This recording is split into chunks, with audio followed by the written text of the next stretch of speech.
ఈరోజు చర్చలో ఆర్థిక రంగం పరిస్థితులపై రాష్ట్ర ప్రభుత్వం పవర్ పాయింట్ ప్రజెంటేషన్ ఇవ్వనుంది. ప్రతిపక్ష బీఆర్ఎస్ కూడా అధికార పక్షానికి ధీటుగా ఎదుర్కొనేందుకు సన్నద్ధమవుతుంది. ఈ విషయంపై పార్టీ అధినేత కేసీఆర్తో ఎమ్మెల్యేలు కేటీఆర్, హరీష్ రావు భేటీ అయినట్లు తెలిసింది.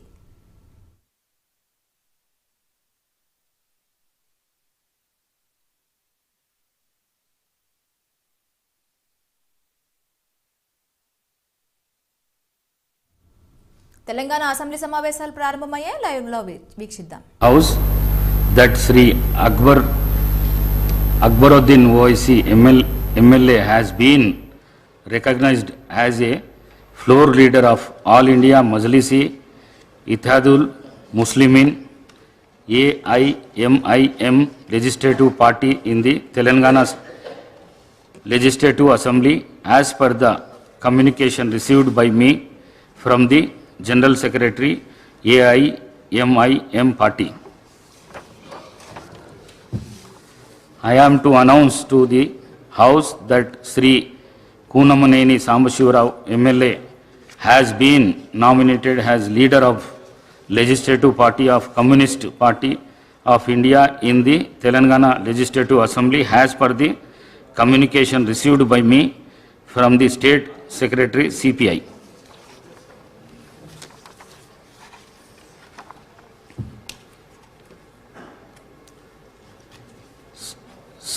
సంతాప ప్రతిపాదనలు.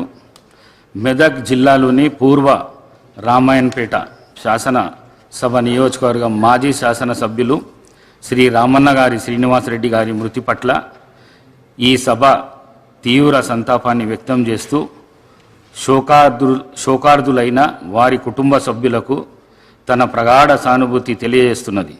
శ్రీ రామన్న గారి శ్రీనివాసరెడ్డి గారు 1985 నుండి 1989 వరకు పూర్వ రామాయణపేట శాసనసభ నియోజకవర్గం నుండి ఉమ్మడి ఆంధ్రప్రదేశ్ శాసనసభకు ప్రాతినిధ్యం వహించారు.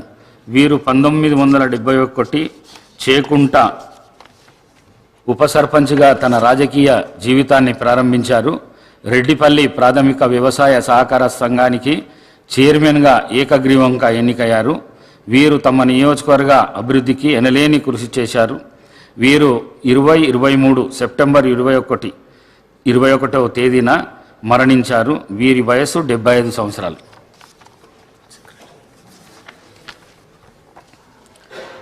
వికారాబాద్ జిల్లాలోని పరిగి శాసనసభ నియోజకవర్గం మాజీ సభ్యులు శ్రీ కుప్పుల హరీశ్వర్ రెడ్డి గారి మృతి పట్ల ఈ సభ తీవ్ర సంతాపాన్ని వ్యక్తం చేస్తూ శోకార్దులైన వారి కుటుంబ సభ్యులకు తన ప్రగాఢ సానుభూతిని తెలియజేస్తున్నది. శ్రీ కొప్పుల హరీశ్వర్ రెడ్డి గారు 1985 నుండి 1989 వరకు, 1994 నుండి 1999 వరకు, 1999 నుండి 2003 వరకు, 2004 నుండి 2009 వరకు మరియు 2009 నుండి 2014 వరకు పరిగి శాసనసభ నియోజకవర్గం నుండి ఉమ్మడి ఆంధ్రప్రదేశ్ శాసనసభకు ప్రాతినిధ్యం వహించారు. శ్రీ కొప్పుల హరీశ్వర్ రెడ్డి గారు 1972 నుండి 1977 వరకు పరిగి ఉప సర్పంచ్గా, 1977 నుండి 83 వరకు సర్పంచ్గా పనిచేశారు. వీరు 1986 నుండి 1988 వరకు ఆగ్రో ఇండస్ట్రీస్ కార్పొరేషన్ చైర్మన్గా, 1988 నుండి 1989 వరకు తిరుమల తిరుపతి దేవస్థానం బోర్డు సభ్యుడిగా పనిచేశారు. 1994 నుండి 1999 వరకు రాష్ట్ర ఆర్థిక సంస్థ అధ్యక్షుడిగా, 2001 నుండి డిసెంబర్ 31 నుండి 2003 నవంబర్ 14 వరకు ఆంధ్రప్రదేశ్ శాసనసభ డిప్యూటీ స్పీకర్గా బాధ్యతలు నిర్వహించారు.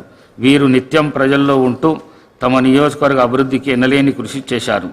వీరు 2023 సెప్టెంబర్ 22వ తేదీన మరణించారు. వీరి వయస్సు 78 సంవత్సరాలు. భద్రాద్రి కొత్తగూడెం జిల్లాలోని భద్రాచలం శాసనసభ నియోజకవర్గం మాజీ శాసనసభ్యురాలు శ్రీమతి కుంజా సత్యవతి గారి మృతి పట్ల ఈ సభ తీవ్ర సంతాపాన్ని వ్యక్తం చేస్తూ శోకార్దులైన వారి కుటుంబ సభ్యులకు తన ప్రగాఢ సానుభూతిని తెలియజేస్తున్నది. శ్రీమతి కుంజా సత్యవతి గారు 2009 నుండి 2014 వరకు భద్రాచలం శాసనసభ నియోజకవర్గం నుండి ఉమ్మడి ఆంధ్రప్రదేశ్ శాసనసభకు ప్రాతినిధ్యం వహించారు.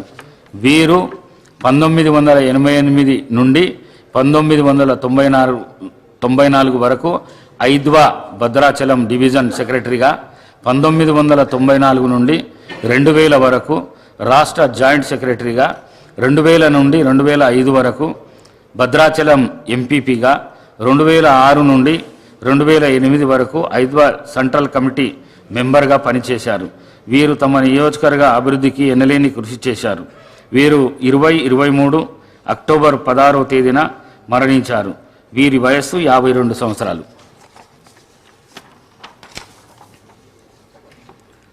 శ్రీయుతులు రామన్న గారి శ్రీనివాసరెడ్డి, శ్రీ కొప్పుల హరీశ్వర్ రెడ్డి మరియు శ్రీమతి కుంజా సత్యవతి గారుల ఆత్మకు శాంతి చేకూరేందుకు 2 నిమిషాలు పాటు మౌనం పాటిస్తాం.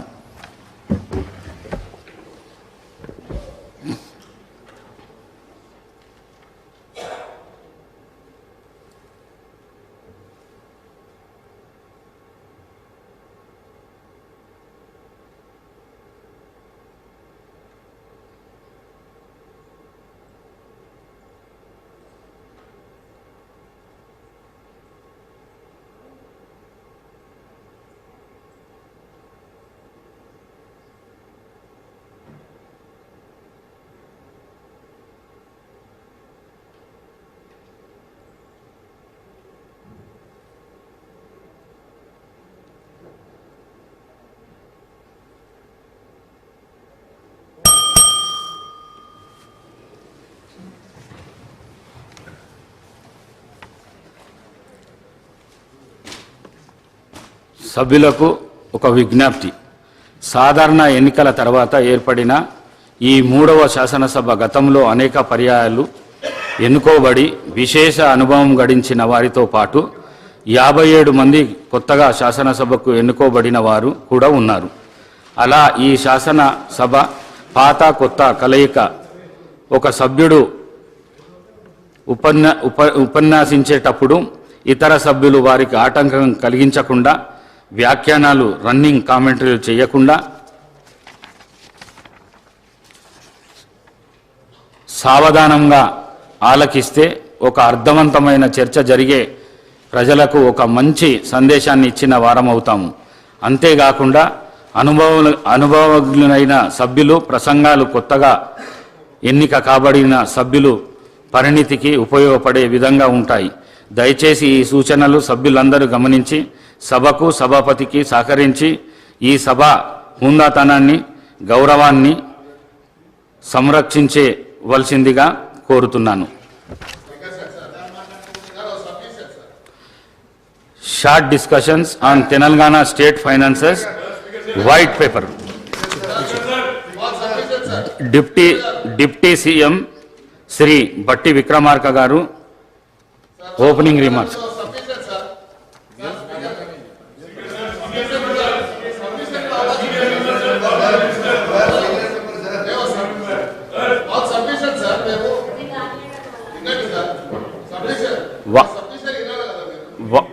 వారు మాట్లాడిన తర్వాత మీరు మాట్లాడచ్చు, దానికి ఏం అభ్యంతరం లేదు.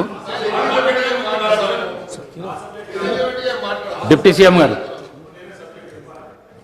సార్ ఫైనాన్స్ నాగేందర్ గారికి ఇవ్వంటే అయిపోతుంది. నాగేందర్ గారు మాట్లాడుతా అంటే నాగేందర్ గారు ఏదో సబ్మిషన్ చేస్తున్నట్టు చేయమని చెప్పండి. నాగేందర్ గారు. ధన్యవాదాలు సార్.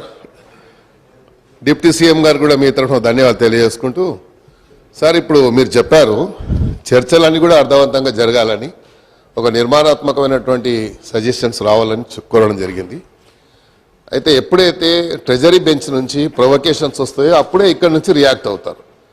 ట్రెజరీ బెంచ్ నుంచి వారు మాట్లాడేటప్పుడు దయచేసి, ఎందుకంటే ఈ సభ ద్వారా ప్రజలకు ఒక మంచి సంకేతాలు పంపించాలని, అందుకే మాకున్నటువంటి ప్రతిపక్షంలో ఉన్నటువంటి నాయకులందరూ కూడా ఏవైతే మీరు ఇచ్చినటువంటి వాగ్దానాలు అవి పూర్తి చేయడానికి మీరు ఏదైతే చెప్పాలనుకుంటారో మీరు చెప్పండి. మీరు చెప్పిన తర్వాత మా నుంచి మాట్లాడిన తర్వాత క్లారిఫికేషన్స్ అనేది చాలా ఇంపార్టెంట్ సార్. క్లారిఫికేషన్స్ ఎప్పుడు అడుగుతాము? సరైనటువంటి సమాధానం రానప్పుడే క్లారిఫికేషన్స్ అడుగుతాం. కానీ క్లారిఫికేషన్స్ అవకాశం ఇవ్వనందుకు చాలా తప్పుడు సంకేతాలు పోయాయి. నేనేమంటున్నా అంటే ముఖ్యమంత్రి గారే చెప్పారు మొన్న, మీరు ఒక నిర్మాణాత్మక సజెషన్స్ ఇవ్వండి, కన్స్ట్రక్టివ్ సజెషన్స్ ఇవ్వండి, డెఫినెట్గా వెల్కమ్ చేస్తామన్నారు. అవి ఇచ్చేటప్పుడు మాకు అవకాశం ఇస్తే మేము చెప్తాము. ఒక మంచి సాంప్రదాయాన్ని నెలకొల్పడానికి ఈ సభ వేదిక కావాలని నేను తమరి ద్వారా కోరుతాను.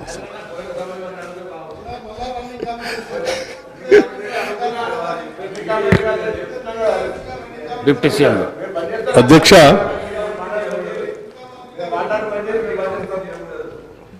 ఎన్నో కలలు, ఎన్నో ఆశలు, ఎన్నో ఆకాంక్షలతో ప్రత్యేక రాష్ట్రం కావాలని,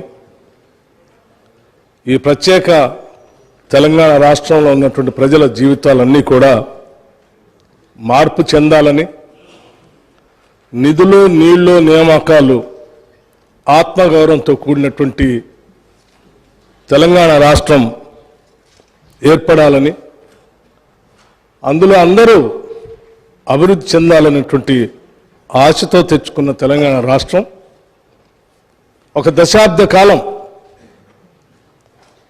పాలన చేసినటువంటి గత ప్రభుత్వం తెచ్చుకున్నటువంటి ఈ తెలంగాణ రాష్ట్ర వనరుల్ని, ఆర్థిక వనరుల్ని, సహజ వనరుల్ని, మానవ వనరుల్ని అన్నింటినీ కూడా అనుకున్న లక్ష్యాల దిశలో నడిపించకపోవడం కన్న కళలన్నీ కూడా కళ్ళలుగానే మిగిలిపోయాయి. ఈరోజు ఆర్థిక పరిస్థితిని ఒకసారి చూస్తే చివరికి రోజువారీ ఖర్చులకు కూడా వేస్ అండ్ మీన్స్ ద్వారానో ఓడి ద్వారానో డబ్బులు తెచ్చుకొని పాలన చేసుకోవాల్సినటువంటి దుస్థితిలో ఈరోజు ఈ రాష్ట్ర పరిస్థితి ఉంది. ఇటువంటి దుస్థితి రావటం నిజంగా తెలంగాణ ప్రజల యొక్క ఆవేదనని, బాధని దురదృష్టంగా నేను భావిస్తా ఉన్నాను. అందుకే ఈ దశాబ్ద కాలంలో జరిగినటువంటి ఆర్థిక అరాచకత్వాన్ని, జరిగినటువంటి తప్పిదాల్ని రాష్ట్ర ప్రజలందరికీ తెలియపరచవలసినటువంటి బాధ్యత, అవసరం. ఈ తెలంగాణ ప్రజల కలలు, ఆశలు, కోరికలు తీర్చాలన్నటువంటి ఆలోచనతో, లక్ష్యంతో తెలంగాణ ఇచ్చినటువంటి కాంగ్రెస్ పార్టీగా మా అందరి ముందు ఉన్నటువంటి బాధ్యతగా మేము భావిస్తూ ఉన్నాం. అందుకోసమే ఈ రాష్ట్ర ప్రజల ఆకాంక్షలను, కోరికల్ని నెరవేర్చడం కోసం ఈరోజు రాష్ట్రంలో ఉన్నటువంటి ఆర్థిక పరిస్థితి ఏంటి, ఇక్కడి నుంచి మనం మొదలు పెడితే మన భవిష్యత్తుని నిర్మాణం చేసుకోవటం కోసం ఏ రకంగా అడుగులు వేయాలి, ఏ రకమైనటువంటి ఆలోచనలు చేసుకోవాలి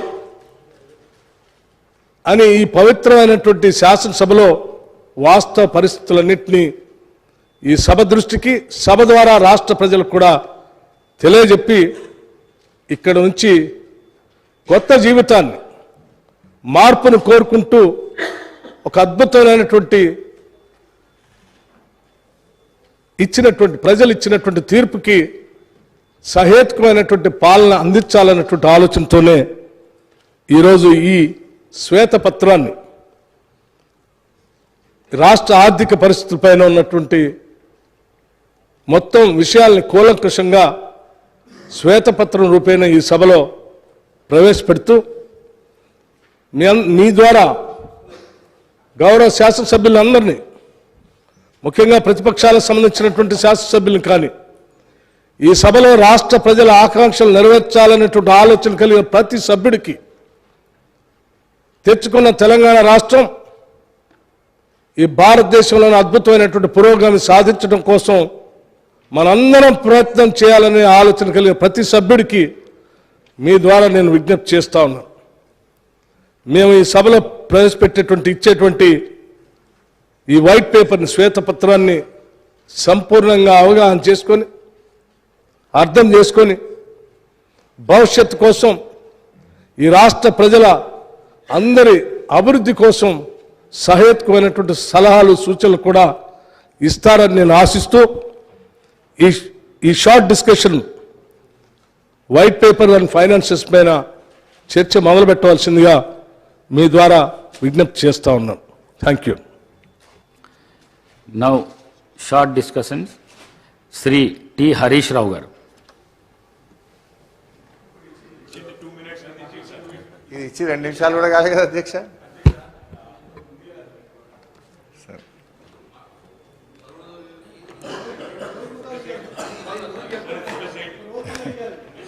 అధ్యక్ష, ఇప్పుడు గౌరవ ఉప ముఖ్యమంత్రి గారు బట్టి విక్రమార్క గారు 42 పేజీల బుక్ను మాకు ఇచ్చి 4 నిమిషాలు కాలేదు. కనీసం ఇది మేము చదవకుండానే ఈరోజు మమ్మల్ని మాట్లాడమంటున్నటువంటి పరిస్థితి. నిన్నటి నుంచి నేను మన అసెంబ్లీ సెక్రటరీ గారిని, మీ ఆ కార్యాలయాన్ని కూడా ఈ సభలో నోటు మీరు ముందుగా ఇవ్వండి, అట్లీస్ట్ సభ్యులు ప్రిపేర్ అయ్యి రావడానికి ఉంటుందని చెప్తే ఈ నోటు ఈరోజు సభలో వారు లేచి మాట్లాడడం స్టార్ట్ అయిన తర్వాత మా చేతిలో పెట్టినారు. Then how a member can speak on this అధ్యక్ష? భవిష్యత్తులోనైనా నేను మీతో కోరేది ఒకటే, అట్లీస్ట్ ప్రభుత్వం టేబుల్ మీద పెట్టేటువంటి పేపర్ను ముందు రోజు సభ్యులకు ఇచ్చినట్టయితే సభ్యులు ప్రిపేర్ అయ్యి రావడానికి ఉంటుంది. రెండవది అధ్యక్ష, మీతో ఒక సబ్మిషన్. మీరు ఈరోజు కూడా కొత్త సభ్యులు 57 మంది ఉన్నారు, వాళ్ళు కూడా చక్కగా నేర్చుకోవాలి, సహకరించాలన్నారు. తప్పకుండా మేము సహకరిస్తాం. కానీ మీరు కూడా దయచేసి సభ్యుల హక్కులను కూడా కాపాడాలి. ప్రొటెస్ట్ అనేది మెంబర్స్ యొక్క రైట్. ప్రభుత్వం ఇచ్చిన సమాధానంతో సభ్యులు సంతృప్తి పడినప్పుడు ప్రొటెస్ట్ చెప్పే హక్కు సభ్యులకు తప్పకుండా ఉంటుంది. చాలా ఏళ్ళుగా మీరు సభలో ఉన్నారు, మేము ఉన్నాం. ఎప్పుడైనా సభ్యులకు ప్రొటెస్ట్ మీద తప్పకుండా అవకాశం ఇస్తారు అధ్యక్ష. కానీ మొన్న మీరు దురదృష్టవశాత్తు ఇవ్వలేకపోయినారు. భవిష్యత్తులోనైనా సభ్యుల హక్కులు కాపాడాలని, సభను మరింత హుందాగా నడపాలని, దానికి మా పూర్తి సహకారం అందిస్తామని కూడా మీ ద్వారా తెలియజేస్తాం. అధ్యక్ష, ఇకపోతే సబ్జెక్టులోకి పోతే ఈరోజు మాట్లాడతారా? నాకు అధ్యక్ష, గౌరవ సీనియర్ శాసనసభ్యులు హరీష్ రావు గారు డిస్కషన్కి సంబంధించిన అంశం విషయంలో ఇప్పుడే ఈ వైట్ పేపర్ పైన ఈరోజు మరి డిస్కషన్ స్టార్ట్ చేసి వెంటనే ఈ పేపర్స్ లే చేయడం జరిగిందని చెప్పారు అధ్యక్ష. వారికి కూడా తెలుసు, వారికి కూడా చాలా అనుభవం ఉంది. గతంలో కూడా అన్ని సందర్భాల్లో, ఒక్క సందర్భం తప్ప అన్ని సందర్భాల్లో కూడా ప్రతి షార్ట్ డిస్కషన్ పైన డిస్కషన్ మొదలవుతానే పేపర్స్ లే చేయటం జరిగింది అధ్యక్ష. అనేక సందర్భాల్లో మేము అటుండి కూడా మరి పెద్దలు హరీష్ రావు గారు చెప్పినట్టు మేము కూడా అదేవిధంగా ప్రస్తావన తీసుకొచ్చాం. కానీ మార్పు తీసుకొచ్చే ప్రయత్నంలోనే ఉన్నాం. మేము మార్పు తీసుకొచ్చే ప్రయత్నంలో ఉన్నాము. డెఫినెట్లీ వారు చెప్పిన ఒక పాజిటివ్ అంశాన్ని కూడా మరి మీరు అనుమతిస్తే వచ్చే బడ్జెట్ సమావేశం నుంచి తప్పకుండా తీసుకెళ్లే ప్రయత్నం చేస్తాం అధ్యక్ష. వారు కూడా చెప్పినట్టు ఈరోజు నేను చెప్తా ఉన్నాం అధ్యక్ష, we're open for any discussion అధ్యక్ష. కానీ పాజిటివ్ క్రిటిసిజం, కన్స్ట్రక్టివ్ క్రిటిసిజం చేస్తే వీఆర్ ఓపెన్. కానీ ఇన్స్టిగేట్ చేసే ఓ కార్యాచరణ తీసుకుంటే మాకు కూడా, మా గౌరవ సభ్యులు కూడా ఇన్స్టిగేట్ అవ్వడానికి అవకాశం ఉంటుంది కనుక నేను గౌరవ సభ్యులను కోరుతా ఉన్నాను. వారు చెప్పింది డెఫినెట్లీ మేము గతసారి కూడా గత శాసనసభలో కూడా అడిగాం, మనం డిసెంట్ చెప్పడానికి అవకాశం ఉండాలి, వాయిస్ ఉండాలని. తప్పకుండా వారు చెప్పిన ఒక సూచికను మీరు అనుమతిస్తే మేము పరిగణలోకి తీసుకోవడం జరుగుతుంది మనం చేస్తున్నాం అధ్యక్ష.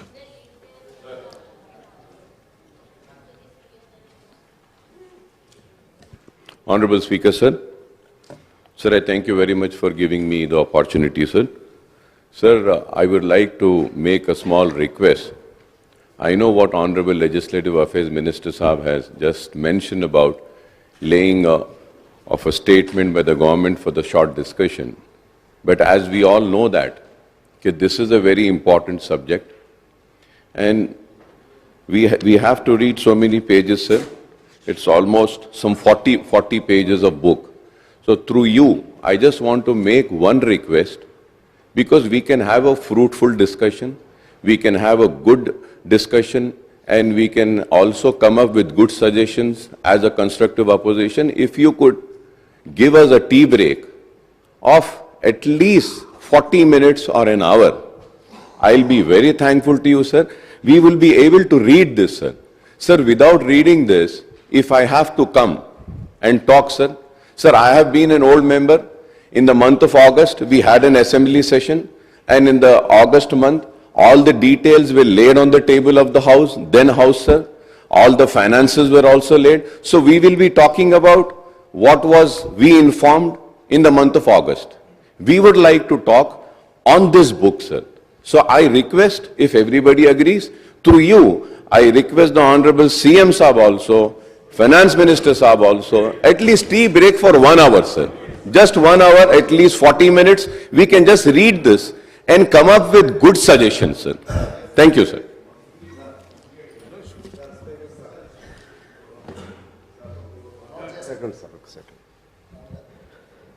హరీష్ రావు గారు అలాగే అక్బర్ గారు చెప్పిన విధంగా మాలాంటి వాళ్ళు కూడా కొద్దిగా ఇబ్బందిగానే ఉంది. దయచేసి